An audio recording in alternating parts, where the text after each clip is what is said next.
Hi students, வணக்கம். இப்போ என்ன பார்க்க போகிறோம்? இயல் 2 பயிற்சி 2.9 4ஆம் கணக்கு பார்க்க. என்ன கொடுத்துருக்காங்க? பின் வருவனவற்றுள் எது முடிவுறு தசம தீர்வு? எது முடிவுறு தசம தீர்வு? முடிவுறு பார்ப்போமா? ஒவ்வொரு நம்பராக எடுத்து நம்ம செஞ்சு பார்க்கலாம். முதல்ல 5/64 அதை வகுத்து பாருங்க. 5/64. 5ல் அடங்காது 0, 50 போடுவோம், புள்ளி வைப்போம், அடங்காது 0, 500 போடுவோம். 500 எத்தனை டைம் இறங்கும்? 7 தடவை போட்டு பார்ப்போம்.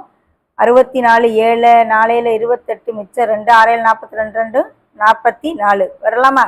7 போட்டோம்னா 448. கழிச்சு பாருங்க, 10ல் 8 போச்சுன்னா 2, 5. திரும்ப ஒரு 0 சேர்ப்போம். 0 சேர்க்கல. 520ல் 8 டைம்ஸ் போட்டு பார்ப்போம். 4 8 32, மிச்சம் 3, 6 8 48, 3 51, 500. ஓகே, 80. 1 டைமு. ஒரு 64 கழிச்சா 0 போடு. எத்தனை டைம் வரும்? 2 டைம்ஸ் வரும்.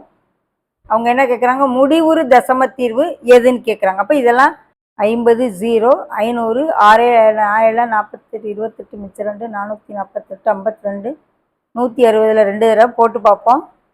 2 8, 6 12, சப்பனம்னா 2 3, 0 சேரு. 5 டைம்ஸு. 5 20க்கு 0, மிச்சம் 2 முடிவுறுது. இது ஃபினிஷ் ஆயிடுது. ஸோ இதுதான் முடிவுறு தசம தீர்வு. ஃபஸ்ட்டு செஞ்சு பார்க்கலையே, இது 5ன்னு போட்டு முடிச்சிருது. ஸோ ஆன்சர் என்னது? விடை 1. ஒரு 4-5 செஞ்சு பார்த்துருங்க ஃபைனல். விடை 1. ஓகேவா? முடிவுறு தசம தீர்வுங்கள. ஓகே.